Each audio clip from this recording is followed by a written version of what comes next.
Unacademy. Let's crack it. नमस्कार दोस्तों, अगर मैं आपको कहूं कि आपने वॉल्केनो फटते देखा है तो आप कहोगे हाँ, टीवी में देखा है, कार्टून में देखा है, कुछ ऐसा ही दिखता है ना हमेशा वॉल्केनो। इसे क्या कहोगे? ये एक वॉल्केनो है सर। पर क्या ये भी एक वॉल्केनो है? इसे क्या कहेंगे? ऐसे भी वॉल्केनो कहेंगे या इसका कुछ अलग नाम होगा? तो दोस्तों, आज के सेशन के अंदर मैं शुभेंद्र सिंह चौहान आप लोगों के साथ में चर्चा करूंगा कि क्या होते हैं ये वॉल्केनो, कैसे ये वॉल्केनो फॉर्म होते हैं और किस तरीके से ये अलग अलग प्रकार के वॉल्केनो हम लोगों को देखने को मिलते हैं। बट उसके पहले आप लोग मेरे साथ में SRC10 टेलीग्राम ग्रुप के ऊपर जुड़ सकते हो। मेरे क्लास की अपडेट, पीपीटी, पीडीएफ सब कुछ आपको हमें मिल जाती है। इसके अलावा दोस्तों, अगर आप लोगों को यूपीएससी सीएससी की तैयारी करना है, इंडिया के टॉप एजुकेटर से पढ़ना है ऑफलाइन क्लासेस के अंदर, तो आप हम लोगों के साथ में अनअकैडमी की ऑफलाइन क्लासेस के अंदर जुड़ सकते हो। दिल्ली, करोलबाग, मुखर्जी नगर के अंदर ऑलरेडी हमारी बैचेस जो है वो शुरू हो चुकी है और नई बैचेस जैसे मुखर्जी की नगर की नई बैच जो है वो 30 जनवरी से शुरू होने वाली है। जो 40% तक का 35% तक का ऑफर है वो आपके लिए 14 जनवरी तक ही वैलिड है।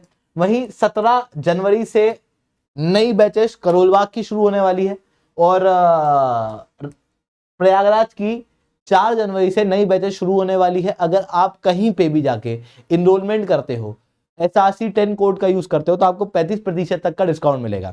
इसके अलावा अगर आपको जानना है कि सर ये बैचेस के अंदर हम लोगों को कौन से टीचर पढ़ाएंगे, क्या हम लोगों को बेनिफिट मिलेंगे, जो भी सारी चीजें आपको जानना है, तो नीचे मैंने गूगल फॉर्म पिन किया हुआ, उस गूगल फॉर्म को खोलना, उसको फिल आउट करना, हमारी टीम आपको रीच आउट करेगी। उसके बाद में आपके सारे डाउट्स क्लियर कर दिए जाएंगे। उस काउंसलिंग फॉर्म को भरने से आपको पहला फायदा होगा कि 1-on-1 मेंटरशिप मिल जाएगी, काउंसलिंग मिल जाएगी, आपको समझ में आएगा कि यूपीएससी की तैयारी करनी कैसे है, ऑफलाइन में क्या बेनिफिट है, ऑनलाइन में क्या बेनिफिट है, वो सब कुछ आपको समझाए जाएंगे हमारे एक्सपर्ट्स के द्वारा।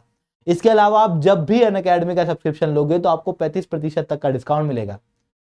साथ में कहीं भी ये नहीं होता, पर ये केवल उस काउंसलिंग फॉर्म को भरने के बाद होगा कि अगर आप अनअकैडमी के सब्सक्रिप्शन को लेने का सोच रहे हो और आपने नीचे काउंसलिंग फॉर्म भरा हुआ है, तो ऐसी कंडीशन में आपको डेमो क्लासेस मिलेंगी। इसलिए उस काउंसलिंग फॉर्म को फिल आउट कर देना। चलिए दोस्तों, अब समझने का प्रयास करते हैं वॉल्केनो क्या होते हैं। ठीक है, पर वॉल्केनो बनते कैसे हैं पहले ये जानना जरूरी है। उसके बाद हम लोग देखेंगे किस किस प्रकार के वॉल्केनो जो हैं वो होते हैं। तो देखो, वॉल्केनो क्या है? एक प्रोसेस है जिसके जरिए धरती के अंदर का जो मैग्मा है, क्योंकि अगर आप धरती खोदोगे, अंदर जाओगे, तापमान बहुत बढ़ जाएगा, इतना ज्यादा तापमान बढ़ जाएगा कि जो आपके पांव के नीचे पत्थर है वो पिघल जाएगा, और जिस जगह वो पिघल जाता है उसी को हम कहते हैं कि भाई साहब ये एस्थोनोस्फेयर यानी कि दुर्बल मंडल है जिसमें मैग्मा प्रेजेंट होता है। वही मैग्मा जब धरती के अंदर से बाहर आने लगे, जब यही मैग्मा, जैसे ये धरती है, इसके अंदर ये ढेर सारा लावा है, ये लावा जब बाहर आने लगे तो उसी चीज को हम क्या कहेंगे? वोल्केनो। और ये ऐसे खुद ब खुद बाहर तो आएगा नहीं, इसको रास्ता चाहिए ना निकलने के लिए। क्योंकि होता क्या है कि ये जो मैग्मा है इसके ऊपर इतनी मोटी प्लेट रखी है, मतलब हम सब जो चल रहे हैं, हमारा पूरा वजन है। ऐसी कंडीशन में किसी भी चीज की प्रेजेंस क्या होती है? प्रेशर। जैसे मेरा हाथ है, प्रेशर लग रहा है क्या? नहीं। मैंने पेन रखा, प्रेशर हो गया। प्रेशर नहीं है, प्रेशर है, प्रेशर नहीं है, प्रेशर है।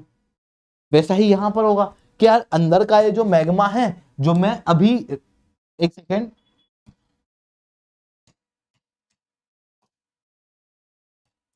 ये प्लेट है, थोड़ा सा अच्छे कलर में ड्रॉ कर देते हैं। ये अंदर मैग्मा है, ये कुछ इस तरीके से बह रहा है, इस तरीके से बह रहा है, बहुत प्रेशर में है। एक बच्चा इमेजिन करो, छोटा बच्चा जो होता है, पढ़ रहा होता है ना, मम्मी पूछती है 2+3 कितना होता है? 3 तू पढ़।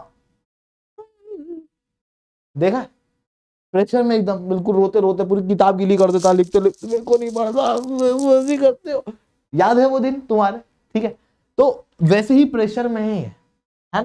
अब क्या होगा कि जैसे ये मैग्मा है, इस मैग्मा की वजह से ये प्लेट जो है वो दो अलग दिशा में चलेगी। ऐसी कंडीशन में प्लेट के बीच में दरार आएंगी, दरार आएंगी तो फिर क्या होगा? रास्ता मिल जाएगा।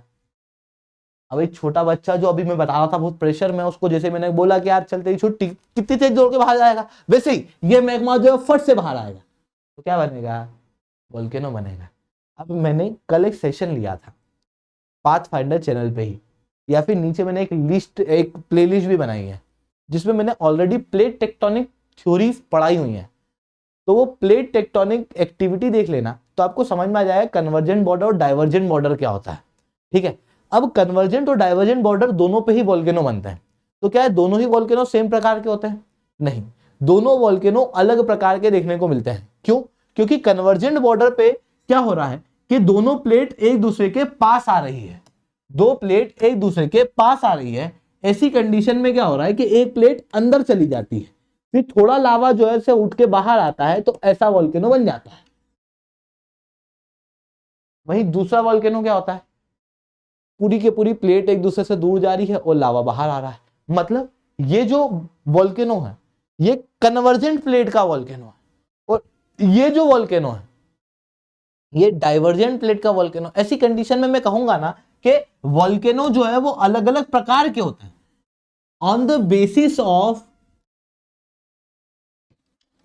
इरप्शन। ये दो प्रकार के होते हैं,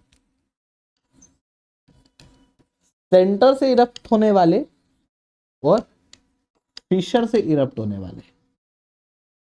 फिशर मतलब दरार से ऐसे पूरा खुलेगा, दरारी वोल्केनो। वहीं एक और प्रकार का वोल्केनो का प्रकार होता है जिसको हम कहते हैं on the basis of periodicity. अगर एक जगह वोल्केनो है, क्या वो जिंदगी भर फटता ही रहेगा, फट ही जाएगा, फट ही जाएगा? नहीं, कुछ वोल्केनो होंगे जो पहले फटते थे अब नहीं फट रहे हैं, कुछ वोल्केनो होंगे जो अभी फटते हैं, अभी फट ही रहे मतलब लगातार। कुछ हैं जो पिछले 10, 12, 15 साल पहले फटा था फिर फट नहीं रहा। ऐसे अलग अलग प्रकार के वोल्केनो होता है। तो इसके आधार पे हम कहते हैं कि एक प्रकार का वोल्केनो तो यह है कि जो 20-25 साल पहले फटा था अब नहीं फट रहा वो। ठीक है, तो उसको हम क्या कहेंगे कि डोरमेंट है। आपकी एनसीईआरटी में एक शब्द गलत लिखा है कि पास्ट में नहीं फटा हुआ वोल्केनो एक्सटिंक्ट होता है। नहीं, पास्ट में कभी ना कभी वोल्केनो फटा, तभी तो वो स्ट्रक्चर है, और तभी मैं कह रहा हूं वोल्केनो। नहीं तो मेरे पांव के नीचे भी वोल्केनो कह दूंगा कि यहां पर ही तो नहीं फटा कभी, समझ रहे हो? तो एक्सटिंक्ट वोल्केनो क्या होता है, जो बहुत पहले कभी फटा था अभी नहीं फट रहा है और उसके फटने के आसार भी नहीं है। जैसे भारत के अंदर काराकोरम रेंज जो पहले ट्रांस हिमालय का भाग है, वोल्केनो के रूप में देखने को मिलती थी, अब क्योंकि कन्वर्जेंस चेंज हो चुका है इस कारण से। और तीसरे प्रकार का वोल्केनो हम लोगों को क्या देखने को मिलता है, एक्टिव वोल्केनो। भारत के अंदर बैरन आइलैंड जो 2017 में फटा था, जो पहले भी फटा है, अभी भी फट रहा है और भविष्य में भी फटने की आशंका है। डोरमेंट, अब पहले फटा था अभी नहीं फट रहा, हो सकता है भविष्य में फट जाए। एक्सटिंक्ट, जो पहले फटा था पर अभी नहीं फट रहा और भविष्य में भी नहीं फटेगा। एक्सटिंक्ट, ठीक है। On the basis of lava, lava के आधार पर भी अलग अलग प्रकार के वोल्केनो होते हैं। दो प्रकार का लावा होता है, एक होता है एसिडिक और दूसरा होता है बेसिक। बेसिक लावा मतलब क्या और एसिडिक लावा मतलब क्या, तो समझना कि जब मैं लावा की बात करता हूं, है ना, तो उसके अंदर एक बहुत इंपॉर्टेंट मटेरियल होता है दैट इज सिलिका, जो व्हाइट कलर का होता है और इसका गाढ़ापन बहुत होता है। इसकी वजह से गाढ़ापन होता है। जैसे आप पानी लो, उसमें सिलिका डाल दो तो पानी गाढ़ा हो जाएगा, शहद जैसा। मतलब सिलिका क्या होता है, गाढ़ा होता है। अब जिस लावा में सिलिका है वो लावा का कलर थोड़ा लाइट होगा पर वो लावा गाढ़ा होगा, चलेगा धीरे धीरे। तो ऐसे लावा को हम क्या कहेंगे कि ये एसिडिक लावा है। वहीं दूसरे प्रकार का लावा होगा बेसिक लावा। क्या होगा बेसिक लावा, जब सिलिका जैसे मान लो किसी लावा में 40% है या 60% है तो वो एसिडिक लावा। ये बस मैं ऐसे आपको समझाने के लिए परसेंट दे रहा हूं, कोई फिक्स परसेंटेज है ही नहीं, ठीक, ऐसा कुछ फिक्स स्टैंडर्ड निर्धारित नहीं किया है। बेसिक लावा की अगर हम लोग बात करें तो बचा हुआ क्या है, मिनरल। एसिडिक लावा में 40% मिनरल है, पर बेसिक लावा में क्या है कि अगर मैक्सिमम मिनरल हो तो उसे हम क्या कहेंगे, बेसिक लावा। तो मिनरल अगर ज्यादा है तो फिर क्या होगा, लावा से बना हुआ पत्थर भारी होगा। मतलब बेसिक लावा कैसा होता है, पहला भारी होता है पर ये बहता हुआ होता है, बहता हुआ मतलब इसके अंदर विस्कोसिटी कम होती है, गाढ़ा नहीं होता है ये बेसिक लावा। और बेसिक लावा मिनरल ज्यादा मिलते हैं, इसी कारण से जहां पर ऐसे पठार वठार होते हैं तो ना वहां पर आप मिनरल ढूंढने जाते हो, आप छोटा नागपुर प्लेट्यू में मिनरल ढूंढने जाओगे, क्यों? क्योंकि वो बेसिक लावा से बना होगा कभी, ठीक है। तो जो पठार वाले रीजन है वो बेसिक लावा से बनते हो कि लावा बाहर निकल के बहुत ज्यादा फैलता है, अगर बहुत ज्यादा फैलेगा तो बहुत लंबे इलाकों में देखने को मिलेगा पठार वगैरह बनेंगे। एसिडिक लावा के केस में क्या होगा, ये गाढ़ा है, ये वही इकट्ठा होता रहेगा होता रहेगा होता रहेगा, ऐसा मतलब लंबा चौड़ा मोटा देखने को मिलेगा, तो उसे हम क्या कहेंगे, एसिडिक लावा। एसिडिक लावा में सिलिका ज्यादा होता है, मिनरल कम होता है, बहता कम है, बेसिक लावा बहता ज्यादा है। बात समझ में आई? तो इस तरीके से हम लोगों को अलग अलग प्रकार के वोल्केनो जो है वो देखने को मिलते हैं। आई होप आपको ये बात समझ में आई होगी, ठीक है। अब ये जो वोल्केनो है ये भी फिर मतलब इनकी वजह से अलग अलग प्रकार के लैंडफॉर्म बनते हैं, जो बाहर हमको दिखते हैं ना, ये जो कोण है, ये जो शंकु है, ये भी अलग अलग प्रकार के होते हैं, ठीक है।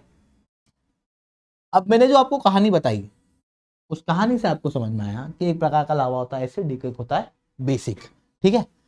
अभी अगर मैं बात करूं सेंट्रल इरप्शन हो रहा है तो कौन सा लैंडफॉर्म बनेगा, तो या तो सेंट्रल इरप्शन में एसिडिक लावा निकलेगा, एसिडिक लावा निकलेगा तो क्या होगा, अभी वोल्केनो फटा तो यहां पर लावा भी खड़ गया, फिर जब वोल्केनो फटता है तो ऊपर ढेर सारे मटेरियल उड़ते हैं, धूल भी उड़ जाती है, फिर वो धूल वूल राख है ना, वो सारे मटेरियल जो है वो उसके ऊपर जमा हो जाएंगे, वो भी धीरे धीरे करके सेटल होंगे तो जमा हो जाएंगे, फिर उसके बाद में वापस से अगली बार फटेगा तो फिर लावा जमा हो जाएगा यहाँ पे, फिर उसकी वजह से हवा में जो रॉक थी वो एक दो दिन में सेटल होगी तो फिर वो राख यहाँ पर जमा हो जाएगी, ठीक है। इस तरीके से ये आपको स्ट्रेटा में नहीं दिख रहा, इसी कारण से इसे स्ट्रेटो वोल्केनो भी कहा जाता है, इसे एसिडिक वोल्केनो भी कहा जाता है और इसी को कंपोजिट वोल्केनो भी कहा जाता है।